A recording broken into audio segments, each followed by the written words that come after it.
Good morning, soul family. Jenna Pinkstone signing on with you this morning. There's been a lot of buzz in the collective. There's been a lot of inquiries and almost like self-analysis that I'm picking up on in the ether. A lot surrounding which things have opened, which things are now closed, the whys, the hows, the whos, all interconnecting with this entire experience that we're sharing in together. And someone asked me, someone in my community here locally of my 3D human world asked me what it was that I couldn't wait to do again. And I was sitting and thinking to myself about how content I've been throughout this entire experience, and I know that particular experience is not shared by everyone. There's been a whole lot of there's been a lot of growing. There's been a lot of transitioning. There's been a lot of changing, and sometimes that can be painful.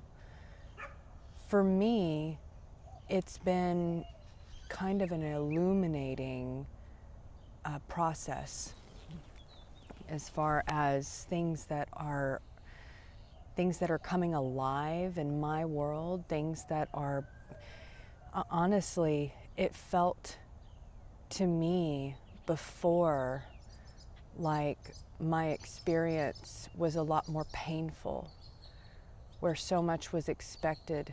And there was like a rush, hustle, bustle, rat race feeling of everything. And that was something I never felt aligned with. And when everything stopped, when everything screeched to a halt, honestly, this gave me great peace within me. It gave me great pause, and it allowed me to finally feel like I could breathe, like I could take a glance around at everything. Now I know that my situation is different, and I know that this was all intended from the beginning. And what is the beginning? It's a circular time-lapse trajectory, right? There's not really a beginning or an end to any given timeline. It all loops, and it all circumambulates this consciousness, what I've been calling a grand spiritual experiment. And I'll get into more of that on my inquiries and my counselings with the alien beings that I will be exploring a whole lot on my upcoming Patreon site. So whenever I was asked this, it was interesting to me, and I guess the one thing that I've been wishing that I could do is go back to the river. I live in the Texas Hill Country, and there are many, many rivers throughout the Texas Hill Country, and it actually transported me on another trajectory timeline, all of which are in the now, and we can access at any given moment that we choose to venture down that experience, right? We can refer to it as memory, but even neurobiologists are confirming now that if you transport yourself back to your memories that you hold, that I believe that this is a sacred part of our collective Akashic record. If you transport yourself back into a memory that you hold of yourself, say as a child, which I have been doing lately quite a bit, and remembering myself nearby the river as a small girl. If you do that, neurobiologists are all confirming that the experience that you hold in your physical body is the same as if it were actually happening. No different thing happens in the organ that is your brain if you remember being near the river as a small girl than if you were actually there, okay?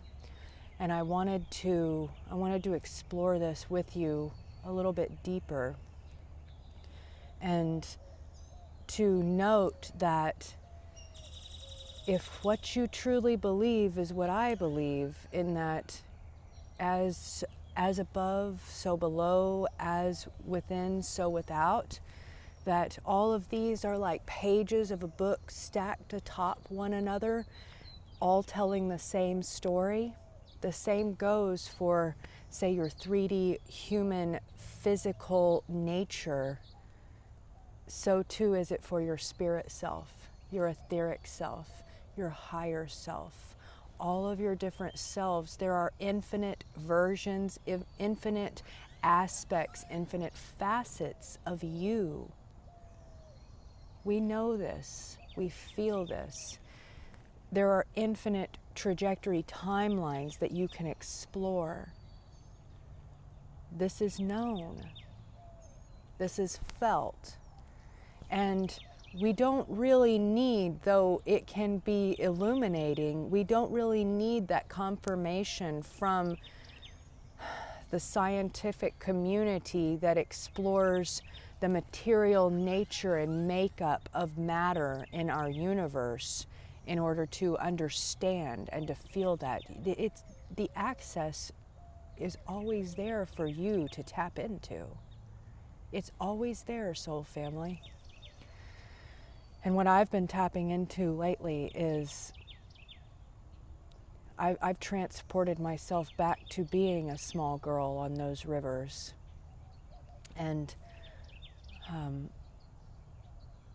my stepfather actually was a builder, and I would go to some of the building sites and I would be kind of left to entertain myself for the day as he was doing his work. And I would drag these 2x4s from the building site down to like a babbling brook or a silky little stream running through the beautiful landscape of these pristine, untouched environments that he and his crew were kind of transforming, if you will, into these residential communities for very wealthy families.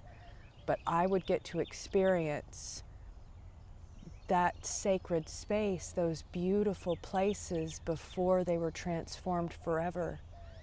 And I know that this was a sacred birthright of mine, to be able to drag those 2x4s across these rivers. I did it innately, I did it instinctively, and I would fall asleep on those boards and I would transport myself. I would dematerialize. I know this because they would be looking for me, scared that I was gone into the night. I'd awake to them calling my name, and I'd hop up and be very disoriented, be very confused about where I was, even about who I was, or why, or where.